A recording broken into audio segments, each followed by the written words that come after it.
Stinky Pete gave us one of the most iconic villain monologues in Pixar history. 2 words. Sputnik. Once the astronauts went up, children only wanted to play with space toys. It's tragic, it's persuasive, and every single word of it is a lie. Not a misremembering or a simplification, a calculated fabrication designed to manipulate Woody and Jessie into abandoning everything they believe in. See, I went down a rabbit hole. I started cross-referencing what Pete tells us against actual space race history, and when you do that, his timeline completely falls apart. Pete isn't a tragic figure telling a sad story, he's something far darker. He's running a cult, and today we're going to prove it. But before we dive in, I want you to hold on to this line. Pete delivers it at the climax when Woody tries to escape. Idiots! Children destroy toys! You'll all be ruined! Spending eternity rotting in some landfill! Now remember that, because we're coming back to it.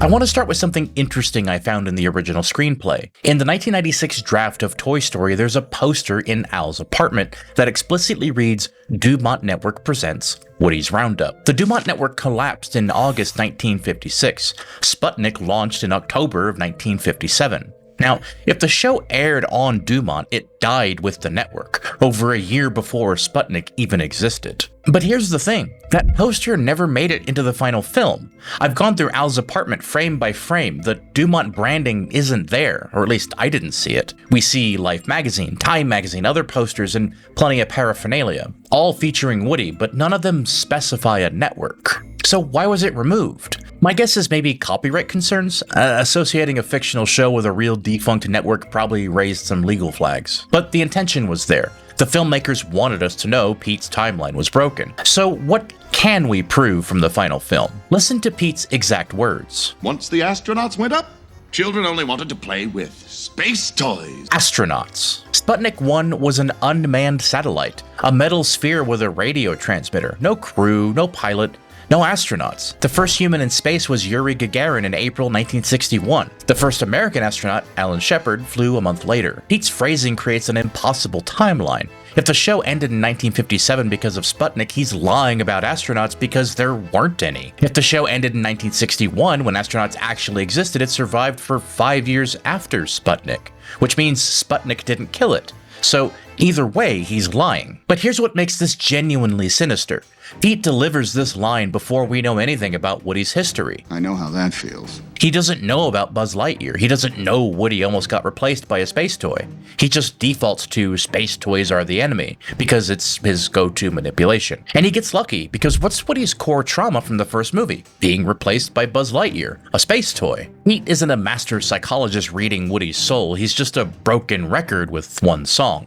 Space toys ruined us. Space toys will ruin you. He just happens to be playing it for the one cowboy in the world who has a reason to believe it. The Sputnik lie transforms Woody's anxiety about Buzz from a resolved conflict into a prophecy. The museum stops being Pete's preference and starts feeling like the only rational response to an unbeatable enemy. The truth doesn't achieve that. Only the lie does. The Sputnik lie targets Woody, but Pete has a second victim who requires different ammunition. Jessie. Her trauma is personal. Emily abandoned her and left her in a donation box on the side of the road. That's specific and individual, and theoretically healable. She could find another kid. She could love again. Pete can't allow that. So he takes her personal wound and makes it cosmic. He tells the gang that Woody's Roundup was cancelled mid-episode, right at the cliffhanger. Jessie trapped in a mine with lit dynamite, Woody mid-jump trying to save her, then black forever. This serves two purposes. First, it traps Jessie in permanent narrative limbo. She's not merely a toy who was abandoned by one girl, she's a character whose story was never allowed to end. Her existence is defined by incompletion. Number two, it kills hope. If heroism itself gets cut to black before you land, what's the point of trying? The universe will always pull the plug before resolution comes. But here's where it gets interesting. There's evidence the finale exists. During the scene where Woody watches Buzz and the rescue team leave Al's apartment, the TV is still playing in the background. And if you listen carefully to that background audio, you can hear dialogue that continues past the cliffhanger. Everybody okay? Sheriff Woody, I knew you'd make it. Now, remember, deputies, the real treasures are your friends and family. The fans have isolated some of the lines, sounds of celebration, the jump was successful, the gang was saved. The episode had a resolution, but Pete just made sure nobody watched it. Now, some of you might be skeptical of background audio analysis, and that's fair enough. But the alternative would be that Pixar's sound designers accidentally included audio of a finale that doesn't exist in a film where the villain's entire argument depends on there being no finale. That's a hell of a coincidence. By suppressing the resolution, Pete maintains a state of permanent crisis. If Jessie knew that Woody saved them in the show canon, her trauma about abandonment might be softened by the closure of her character's arc. She's the girl who gets saved. That's her ending. But Pete needs her broken, so he tells her the story never ended. The museum becomes the only place their existence has meaning, the only place they finally get to land. This is textbook cult psychology. Define the outside world as chaos and incompletion, then define the compound as order and finality. And there's one more layer to this. In the show, Pete's character is the bumbling comic relief. He's the one who lit the dynamite thinking it was a candle. He caused the crisis in the cliffhanger. By cutting the tape before the resolution, he hides the fact that his character was the liability. Real-world Pete gets to play the wise elder, while show Pete was the idiot who nearly killed everyone. It's a classic cult leader move. The source of the problem presents itself as the only solution. So we've established Pete's lies about history, now let's talk about how he lies about himself. Pete's entire identity is built on one claim: mint in the box, never opened. Say hello to the prospector! It's a box. He's mint in the box, never been opened.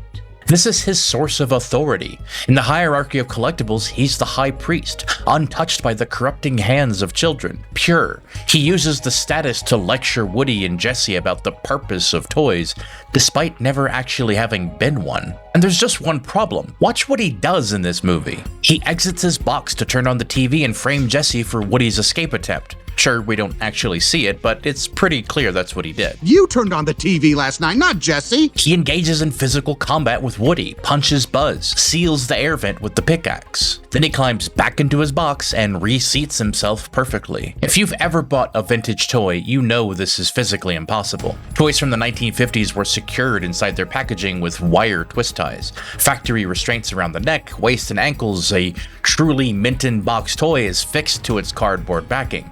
It can't just step out.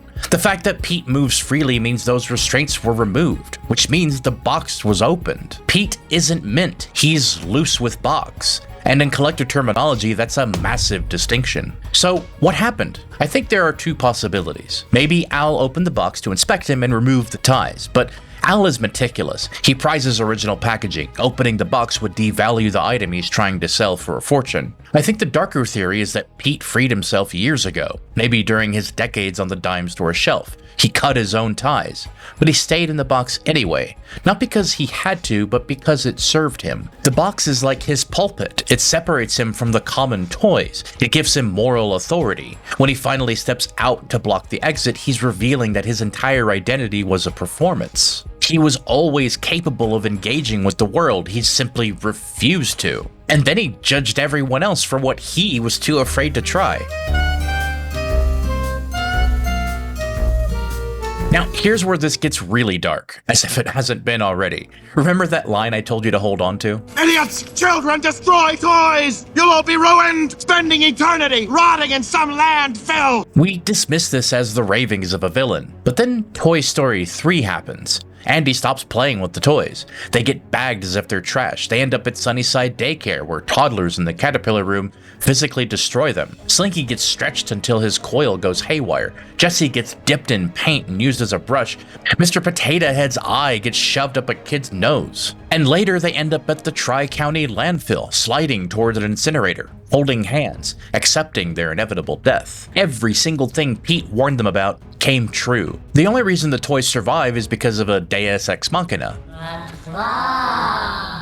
A variable Woody could never have predicted or planned for. In that moment, sliding toward the fire, Woody's philosophy fails completely. His belief that being loved by a kid is worth the risk is what led him directly to the death Pete warned them about. Now, I'm not saying Pete was the hero. His methods were manipulative. His lies were designed to serve himself. But his diagnosis of the problem was dead accurate. The museum would have prevented all of this. Climate control, protected, together forever, no caterpillar room, no incinerator. Pete offered them immortality, and Woody chose mortality, almost getting every one of them killed. So here's the real question for you. Was Pete wrong, or was he just right for the wrong reasons? I really want to hear your take on this. Alright, let's put it all together. So, Pete exhibits every classic trait of cult leadership: isolation, catastrophic thinking, revisionist history, and the promise of a utopia that requires total surrender of self. He isolates the gang in Al's apartment, feeds them propaganda through the show tapes, rewrites their history to position them as martyrs of the space age rather than the discontinued merchandise from a show that simply ended. He targets each member differently. For Woody, he weaponizes the fear of space toys. He speaks directly into the wound Buzz left behind.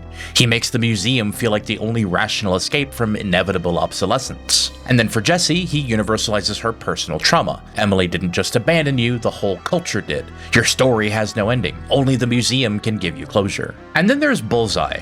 He doesn't need sophisticated manipulation. Bullseye doesn't talk. He's emotionally pliable. He follows whoever shows him affection. The perfect cult member because he can't question the narrative.